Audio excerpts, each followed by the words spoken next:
Hi guys, આજે આપણે બટેટા સાબુદાણાના મૂર્ખા કહીએ, વેફર્સ કહીએ, તમારે ત્યાં શું કહે છે એ મને કમેન્ટ કરી ચોક્કસથી કહેજો.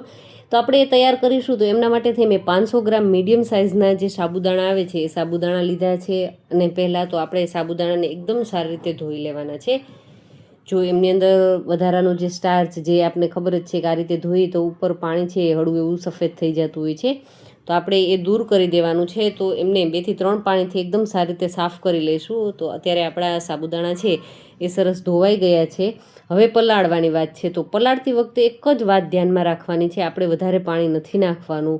આ રીતે સાબુદાણાની ઉપર પાણી આવી જાય અને એક સાબુદાણાનું તમારે કદાચ લેયર કરવું હોય થઈ જાય એટલું જ પાણી વધારે આપણે ઉપરથી એડ કરવાનું છે.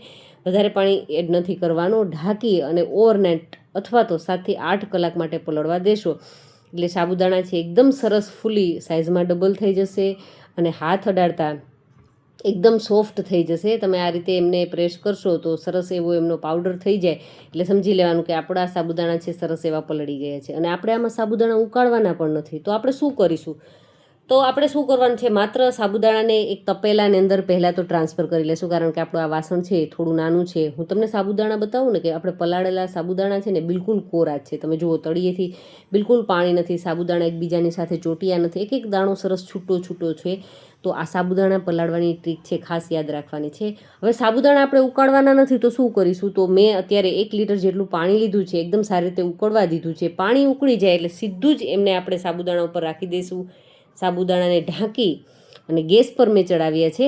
અને જુઓ, ગેસ પર ચડાવી માત્ર ને માત્ર 2 જ મિનિટ આપણે હાઈ ફ્લેમ ઉપર, ગેસની ફ્લેમ હાઈ છે, હાઈ ફ્લેમ ઉપર જાડા વાસણની અંદર ટ્રાન્સફર કરેલા સાબુદાણાને 2 જ મિનિટ ઉકાળવાના છે. ટૂંકમાં વાસણ સારી રીતે ગરમ થઈ જાય ને આ રીતે જોવાનું. વચ્ચે એકવાર લાગે તો તમે એમને ચમચો ફેરવી ચલાવી શકો છો. ત્યારબાદ એમનું ઢાંકણ ઢાંકી બિલકુલ હલાવવાના નથી અને માત્ર 2 જ મિનિટ એમને રહેવા દેશું. એટલે સાબુદાણા છે ને આ રીતે તમને સાઈડ પરથી દેખાય કે ઉકળવા લાગ્યું છે પાણી. પરફેક્ટ. ગેસની ફ્લેમ બંધ કરી દઈશું. કોઈ ઉકાળવાની જરૂરિયાત નથી. જો આપણે સાબુદાણા ઉકાળતી વખતે ઘણી વખત એવું થાય કે નીચે સાબુદાણા ચોંટી જતા હોય છે, ગેસની જરૂરિયાત વધારે રહેતી હોય છે, બિલકુલ નહીં થાય. અને અત્યારે મેં 500 ગ્રામ સાબુદાણાની સામે 1.5 કિલો બટેટા લીધા છે અને બટેટાને સારી રીતે બાફી લેવાના છે. છાલ પણ ઉતારવાની ઝંઝટ નથી. હા, બિલકુલ જ આ રીતે આપણે ઘઉં ચાળવાનું જે ચાણો હોય એમની મદદથી આપણે કરીશું. બટેટાને હળવે હાથથી પ્રેસ કરીશું. એકદમ સરસ બફાયેલા બટેટા હશે ને તો એકદમ સરસ એમની છાલ છે ચાણાને ઉપરના ભાગમાં રહી જશે અને બટેટાનો જે માવો છે એકદમ આરામથી નીચે આવી જશે. તો છે ને એકદમ આસાન કામ કરવું. બિલકુલ બટેટાની છાલ ઉતારવામાં સમય લાગતો હોય છે. જો ચપ્પુની મદદથી તમે ઉતારો તો એ રીતે પણ સમય લેતો હોય છે. બટેટા બાફ્યા બધા એક બટેટાની છાલ ઉતારે એમાં પણ ટાઈમ લાગતો હોય છે. તો આ એકદમ આસાન રીતથી તમે એકવાર ચોક્કસથી ટ્રાય કરજો. તો આ રીતે આપણે સાબુદાણાને, બટેટાને આ રીતે આપણે એમની છાલ છે બધું દૂર કરી બટેટાનો સરસ મજાનો માવો છે એ તૈયાર કરી લીધો છે. એકદમ સ્મૂથ ટેક્સચરવાળો થશે, બિલકુલ ગાંઠા નહીં રહે. અને બસ હવે આપણે સાબુદાણા ચેક કરી લઈએ. તો 10 મિનિટ સાબુદાણા છે એ ગરમ પાણીમાં રહ્યા તો તમે જોઈ શકો છો કે એકદમ સરસ ચીકાશ આવી ગઈ છે. સરસ મજાના મોટા ભાગના સાબુદાણા છે ટ્રાન્સપરન્ટ થઈ ગયા છે. તળિયું પણ એકદમ ક્લીન છે. તો છે ને એકદમ ઝંઝટ વગરનું, ગેસની બચત સાથેનું અને એકદમ ઝડપ થઈ જતું આપણું કામ છે ને બિલકુલ આસાનીથી, કે એમાં ઘંટાઓ સુધી આપણે ઉકાળવાની જરૂર પડે કે ઝાઝો બધો સમય લઈ લેતો હોય છે અને કન્ટિન્યુ ચલાવવું પડતું હોય છે, નહીંતર એ વાસણમાં ચોંટી જતું હોય છે. તો એ બધા જ પ્રશ્નોનું આજે સોલ્યુશન તમને મળી ગયું હશે. ને બસ હવે આમની અંદર મસાલાઓની અંદર માત્ર સ્વાદ અનુસાર નિમક એડ કર્યું છે અને તીખી મરચી 3 ચમચી જેટલા એમને ક્રશ કરી અને એડ કરી છે. મસાલાઓ તમારી અનુકૂળતા મુજબ તમે મરી પાવડર છે, જીરું છે, કોઈ પણ તમને ગમતું હોય એ મસાલા તમે આમની અંદર એડ કરી શકો છો. અને બસ એકદમ સારી રીતે મિશ્રણને હલાવી મિક્સ કરી લેશું. પ્રોપર મિક્સ થઈ ગયા બાદ આપણે ગરમ છે, જો તમારે ગરમમાં જ કરવું હોય તો ગરમમાં પણ કરી શકો છો, પણ પ્લાસ્ટિકમાં સૂકવવું છે એટલે હું એ મિશ્રણને ઠંડુ થવા દઈશ. મિશ્રણને અડધી કલાક મેં રાખી દીધું. મિશ્રણ એકદમ સરસ એવું ઠંડુ થઈ ગયું છે, સારું એવું ઘટ થઈ ગયું છે, કારણ કે સાબુદાણા ઠંડા થાય એટલે એકદમ એ ઘટ થઈ જતા હોય છે.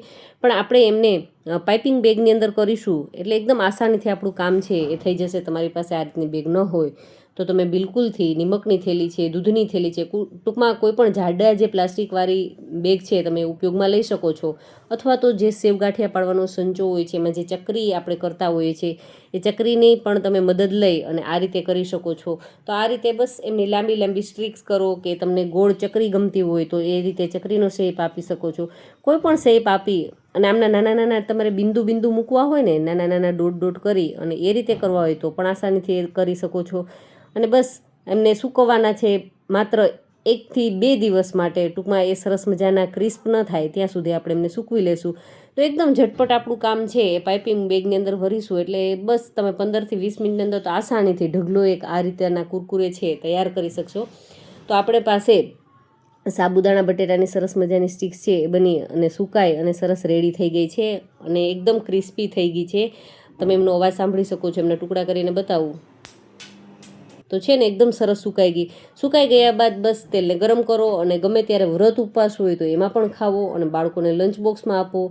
અને ગમે ત્યારે તમને કાંઈ પણ ખાવાની ઈચ્છા થાય તો ચાની સાથે પણ નાસ્તાની અંદર ખૂબ જ મજા આવે. સરસ મજાના આ માપની સાથે એકવાર ચોક્કસથી હું તમને સજેસ્ટ કરીશ કે 500 ગ્રામ સાબુદાણાની સામે 1.5 કિલો એટલે 3 ગણા ટૂંકમાં 3 ગણા બટેટા લઈ અને આ માપથી એકવાર જરૂરથી કરજો. એકદમ ફરસું મીડિયમ એવું સોફ્ટ પણ ખાવામાં ખૂબ મજા આવે એવા સરસ મજાના આ રીતની સાબુદાણા બટેટાની સ્ટીક છે એ રેડી થશે. તો બસ આપણે બધી સ્ટીક્સ છે ટૂંકમાં જેટલી જરૂરિયાત છે એ પ્રમાણે આપણે ફ્રાય કરીશું અને બસ ગરમા ગરમ અથવા તો ડબ્બો ભરી ઠંડા થઈ ગયા બાદ ફરવા જાવ તો પણ સાથે લઈ જાવ. તમારો કોઈ પણ વ્રત ઉપવાસ હોય એમાં પણ ખાવો. તો એવી સરસ મજાની સ્ટીક્સ છે એ બની અને રેડી થઈ ગઈ છે. તો ખાસ હજુ આ સિઝનની અંદર આ ટૂંકમાં વેફરની સિઝનની અંદર વેફર્સ બનતી હોય છે તો તમારા ખાસ ફ્રેન્ડ્સ ફેમિલી મેમ્બર્સની જોડે શેર કરજો જેથી કરી અને એ ઉકાળવાની બટેટાની છાલ ઉતારવાની બિલકુલ ઝંઝટ વગર. અને જુઓ કેટલી સોફ્ટ બની છે તમે જોઈ શકો છો. ખૂબ જ કુરકુરી અને સોફ્ટ એવી સાબુદાણા બટેટાની સ્ટીક્સ છે એ રેડી છે. તો બધા જ ફ્રેન્ડ્સ અને ફેમિલી જોડે શેર કરજો અને વિડીયો ગમ્યો હોય તો વિડીયોને લાઇક કરી અને ચેનલને હજુ સુધી સબસ્ક્રાઇબ કરવાની બાકી હોય તો ચેનલને ચોક્કસથી સબસ્ક્રાઇબ કરી લેજો. Thank you for watching this videos.